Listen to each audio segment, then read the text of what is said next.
Greetings, members one and all of the Salivation Nation. We are going to explore the history of money and currency in the United States of America. Let's explore.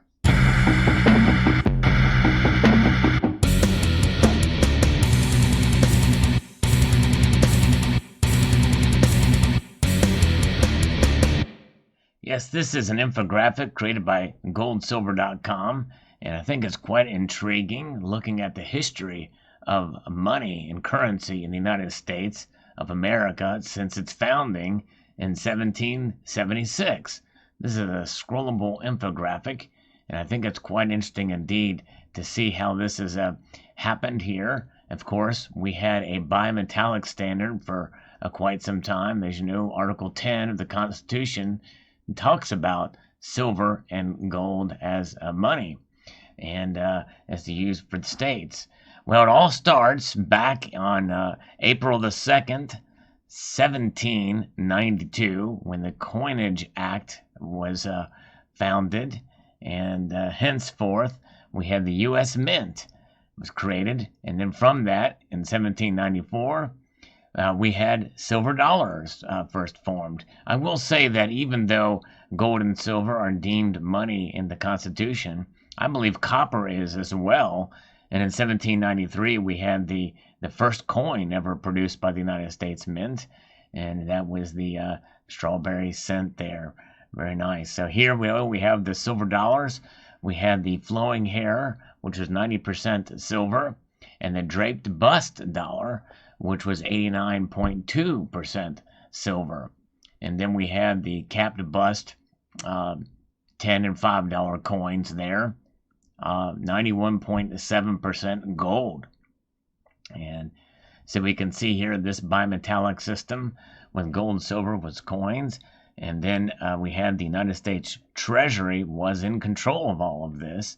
And during these periods, through here, the antebellum period, in the 1800s, we saw all the different fascinating designs that have come forth with an 89.2% silver standard there from 1836 to 1839 with the Gobrick dollar there.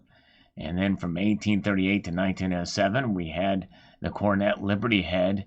And this thing says $30, but I think they meant to say $20. It was a $20 gold, and a 10, a 5, and a $2.50 coin. There were also $1 gold coins as well too, but here's how it was measured. $1 equals 24.75 grains of gold, and also meant it was 371.25 grains of silver. And then here we see the and $1 equals 23.20 grains gold, and $1 equals 371.25 grains of silver. And so there's a slight change for the gold there as we marched on through. And from 1840 to 1873, we had the seated Liberty Dollar, which was set what is known as coin silver today, the 90% silver. This is right before the Civil War, 1850, and then this is where the silver to gold mint ratio change. There is when we saw that change with the numbers there, with the grains of gold versus the grains of silver. And then we had the Civil War, and we saw gold certificates being issued, and fiat currency for Civil War was dominant. About $350 million worth of printed currency at the time there that we can see as we move on through this time period here.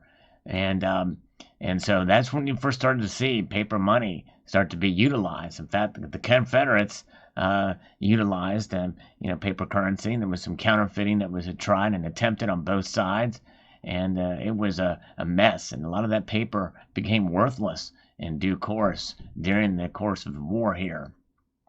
And so then we saw in 1873 to 1885, we saw the trade dollar that was utilized, and then the Morgan dollar, probably one of the most famous dollars and most commonly sought after in the history of the United States is that Morgan dollar, 1878 to 1904. And then we saw silver dollar demonetized. It was demonetized until 1878, from 1873 to 1878 there, which was the first year of the Morgan dollar.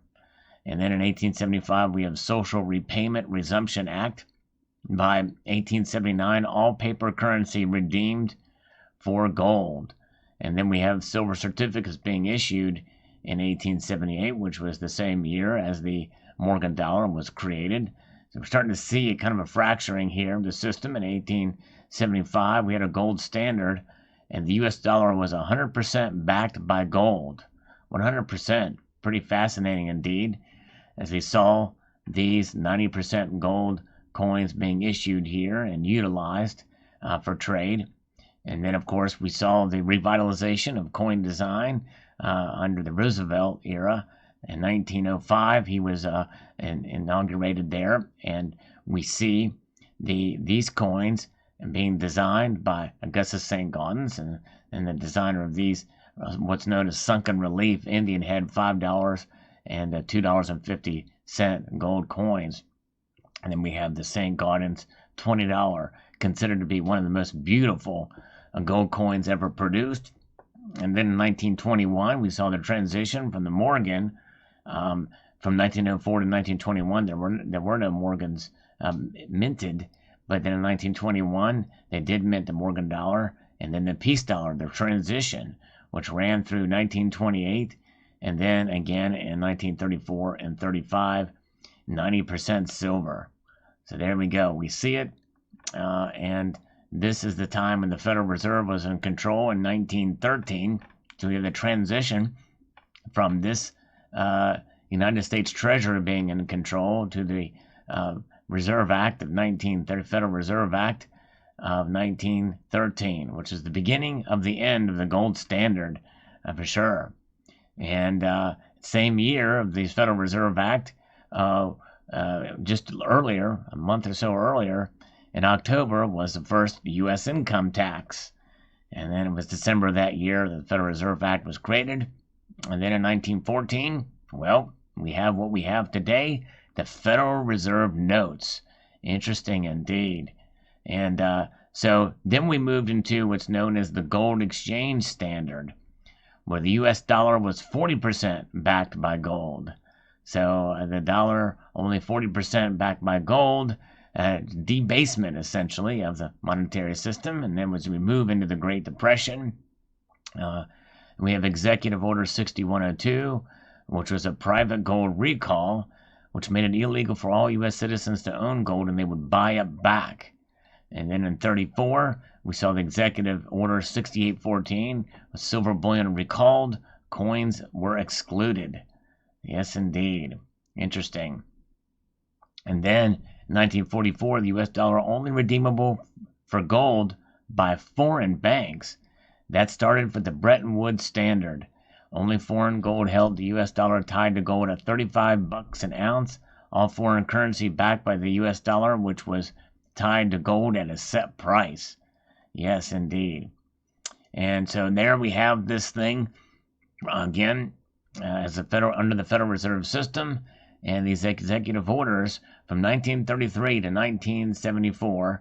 U.S. citizens were not allowed to own or buy gold. But again, most people, it was very hard to enforce. They couldn't buy it. But I tell you what, for all that time period, imagine if that happened today. Would there be that much fuss over it? My guess is probably not. But us stackers, we're going to hold on to our gold no matter what.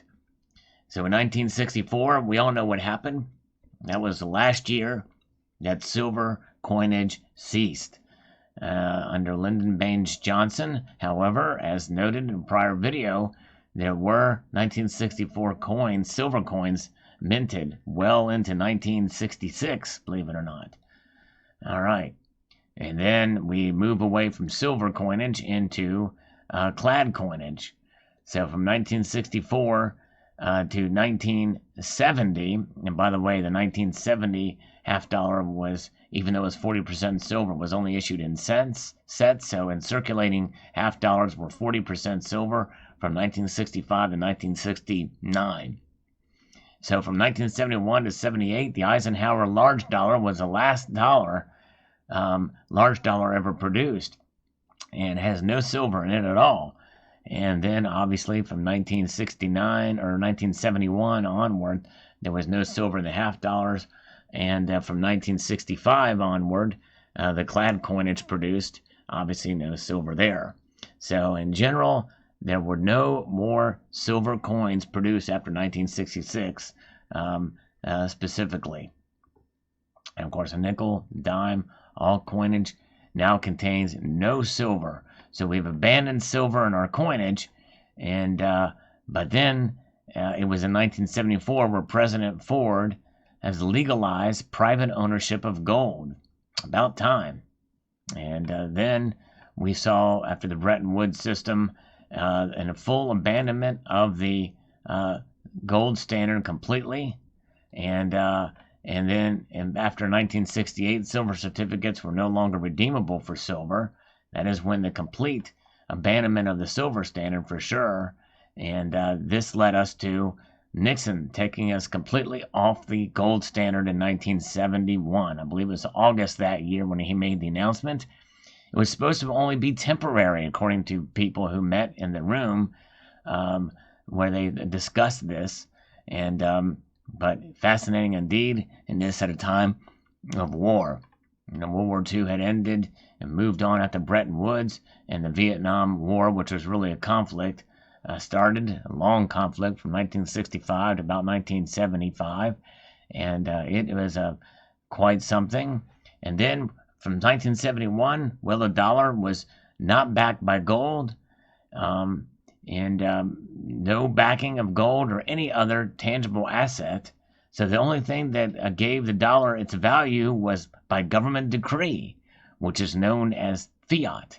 So now we are living in a fiat world, fiat designated world, moving in as 1974 and 75 continue. And now we are essentially in a fiat system and abandonment of the gold standard. And by this time, most all nations around the world are using fiat currencies for sure. So what happens? Well, in 1985, legislation was created for a government-backed bullion from the United States government, since South Africans have been producing Krugerrands, gold Krugerrands, since 1967. And although it was illegal for Americans to own those, but it was here in 1986 when an actual bullion program for the United States for gold and silver was created and minted, especially after the success of the bullion programs from the Royal Canadian, from the Canadians that started back in 78 was when the first gold maple leafs were created. And so after that success, and then in 1988, you had the first silver Royal Canadian Mint maple leafs were produced. So now we have 1 ounce of silver created, which is 3 nines fine silver. Actually, technically, it's 9993 fine silver. And then gold eagles were created with 91.767% fine gold. Although each of those weights that you see there, 1 ounce, half ounce, quarter ounce, and 10th ounce, actually included the full weight, which means that the actual metals, the alloyed metals, were added weight. So in other words, if you put the coin on the scale, it will weigh more than 1 ounce. It's about 33 grams for an ounce of gold for a gold eagle there. And so, with all currencies now fiat, and you have a bullion program, these are non-circulating coins. This is where we're at. So we are left with worthless base metal coinage, worthless unbacked paper notes, and the option to exchange them for U.S. silver and gold eagle coins. So there we go. The federal notes are in circulation, are not backed by gold, and that's where we are at. So we can take our fiat dollars and we can trade them for these bullion coins, not only from our country, but other nations around the world. And so that's what it's about. The dollar is something to be said for fiat currencies, especially for the dollar, considering that about 60% of the nations utilize it in some sort of transaction. But you know what? Gold is traded between central banks. It's a tier 1 asset, designated as such in April 2019 by the Bank of International Settlements. And we continue to press on. I will take one issue with this infographic, and that is that base metal is not worthless. Base metal indeed does have intrinsic value. In fact, a pre-1982 Lincoln cent is definitely copper, and it's definitely worth more than a cent. I would even argue that it wasn't that long ago when the rise of base metals such as zinc and copper caused it to be cost prohibitive to mint a cent. And the nickel contains 75% copper, and based off of its size, it's probably cost prohibitive to produce the nickel.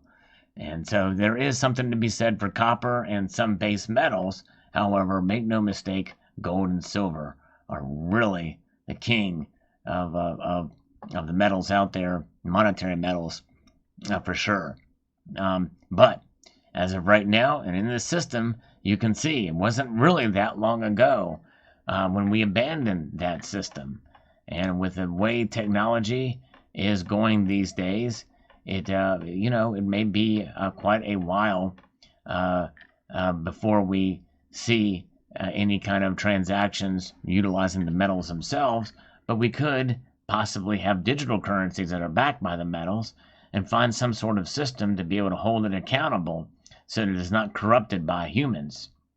We'll see how it plays out. But I thought this was quite an interesting infographic here by goldsilver.com. Post your thoughts below. I'd like to extend a multitude of gratitude to you all for watching and encourage you to please rate, share, comment, and subscribe.